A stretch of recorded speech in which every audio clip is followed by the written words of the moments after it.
મહીસાગર જિલ્લાની સુજલામ સુફલામ કેનાલમાં ગાબડું પડતા ચારે તરફ પાણી થઈ ગયું। સુજલામ સુફલામ કેનાલમાં એક સાથે 7 ગાબડા પડ્યા। રાજ્યના 7 જિલ્લા માટે જીવાદોરી સમાન ગણાતી આ કેનાલ કે જેમાં ગાબડું પડવાને કારણે ખેતરોમાં પાણી ઘૂસી ગયા અને લોકોના ઘર સુધી પણ પાણી પહોંચી ગયા।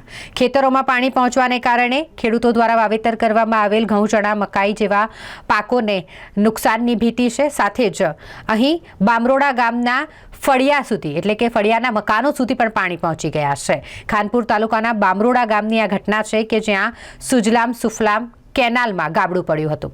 આ અંગે જિલ્લા પ્રશાસન દ્વારા પાણી બંધ કરવાની માંગ કરવામાં આવી, જે અંતર્ગત સુજલામ સુફલામ કેનાલમાં પાણી બંધ કરાયું છે। ખેતરની અંદર ઘઉં, ચણા, મકાઈ, પછી ઘાસચારો આ બધું ડૂબીને બધું નાશ પામ્યું છે અને કેનાલ ફૂટવાથી આ જે કેનાલની અંદર મોટા આખા ટ્રકમાં પથ્થર આવે એવા પૂરેલા છે। સાહેબ, કોઈ સાંભળતા નથી। વારંવાર આ 7-8 વાર આવો પ્રશ્ન બન્યો છે, કોઈ સાંભળતા નથી। આ વાતોને ખાલી રિપેર કરીને અહીંથી ચાલ્યા ગયા છે અને ખેડૂતો મરી ગયા।